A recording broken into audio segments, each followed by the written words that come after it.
Hello friends, मैं हूं अर्पित और आपका स्वागत है लॉर्ड्स ऑफ लिटरेचर पर। दोस्तों, आज हम जिस मशहूर पोएम को डिस्कस करेंगे वो है जॉन मिल्टन की ऑन हिज ब्लाइंडनेस। ये सोनेट पहली बार मिल्टन ने 1673 में पब्लिश कराई थी। मिल्टन ने इसे when I consider how my light is spent नाम दिया था, लेकिन लगभग 100 साल बाद 1761 में थॉमस न्यूटन ने इस पोएम को ऑन हिज ब्लाइंडनेस नाम से पब्लिश किया। तब से ये इसी नाम से पॉपुलर है।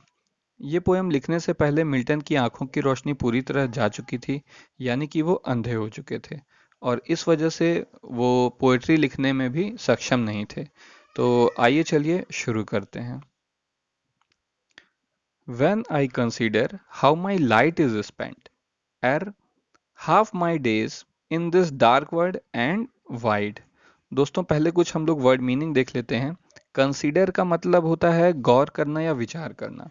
स्पेंट का मतलब होता है खर्च होना। एर का मतलब है बिफोर। ठीक।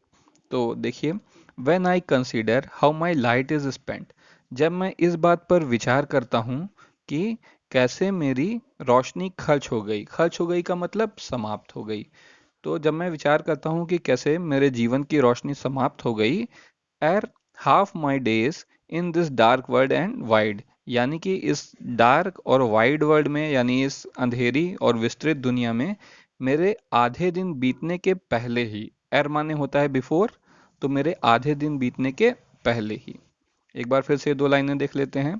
When I consider how my light is spent, ere half my days in this dark world and wide, यानी इस अंधेरी और विस्तृत दुनिया में मेरे आधे दिन बीतने के पहले ही कैसे मेरे जीवन की रोशनी खर्च हो गई।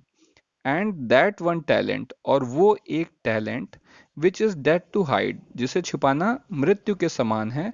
लॉस्ट विद मी यूजलेस, वो मेरे भीतर पड़ा हुआ है। लॉस्ट मतलब पड़ा हुआ है, वो मेरे भीतर यूजलेस ही पड़ा हुआ है।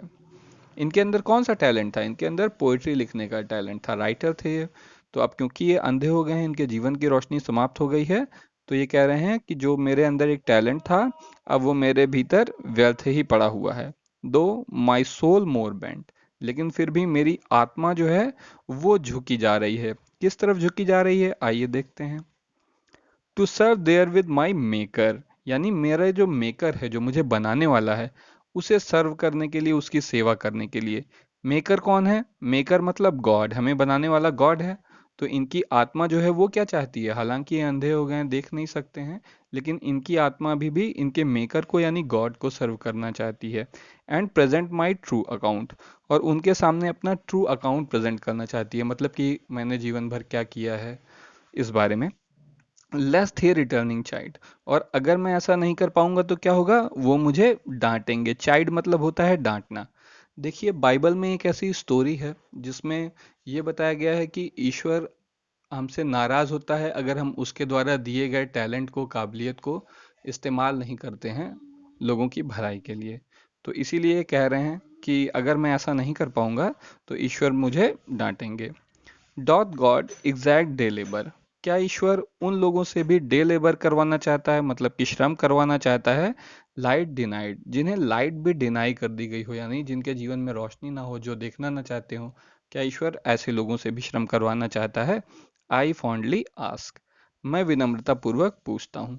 तो देखिए, अब कैसी इनकी मानसिक स्थिति है। ये बहुत ही ज़्यादा परेशान हैं, ये लिख भी नहीं सकते हैं, इन्हें दिखाई भी नहीं देता है, और ये ऐसा भी सोच रहे हैं कि अगर मैं पोइट्री नहीं कर पाऊंगा, ईश्वर की सेवा नहीं कर पाऊंगा, अपने टैलेंट का इस्तेमाल नहीं कर सकूंगा, तो ईश्वर भी मुझसे नाराज हो जाएंगे।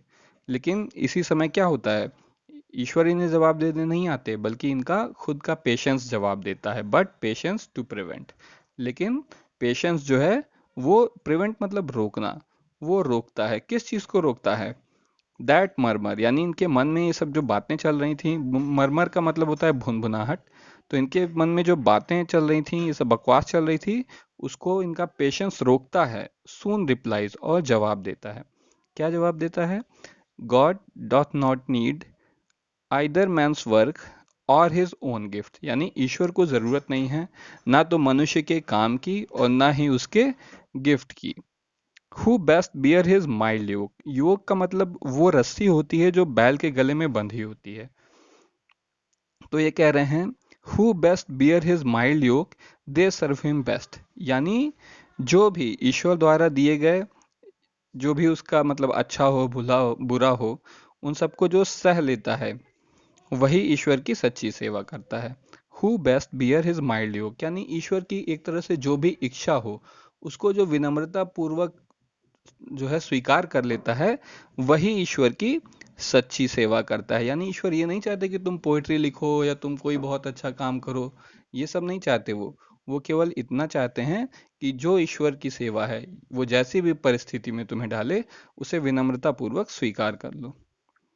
हिज स्टेट इज किंगली, अब ये ईश्वर के बारे में बता रहे हैं कि उनका जो साम्राज्य है वो किंगली है, यानी बहुत विशाल है। Thousands at his bidding speed, और हजारों लोग बहुत ही तेजी से यात्रा कर रहे हैं, किस लिए? ईश्वर की आज्ञा का पालन करने के लिए।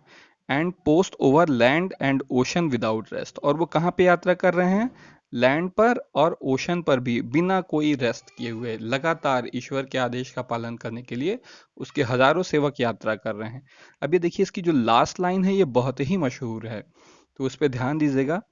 दे also serve who only stand and wait, यानी ये जो हजारों लोग तो ईश्वर की सेवा करने के लिए यात्रा कर ही रहे हैं, लेकिन वो भी ईश्वर की सेवा कर रहे हैं जो केवल खड़े हैं और अपनी बारी का इंतजार कर रहे हैं। They also serve who only stand and wait, यानी कि ऐसे लोग जो इस बात का इंतजार कर रहे हैं कि कब ईश्वर मुझे आदेश देंगे, कब मुझे मौका देंगे कि मैं उनकी सेवा कर सकूं, ऐसा कोई अवसर मेरे सामने लाएंगे, वो लोग भी ईश्वर की सेवा कर रहे हैं।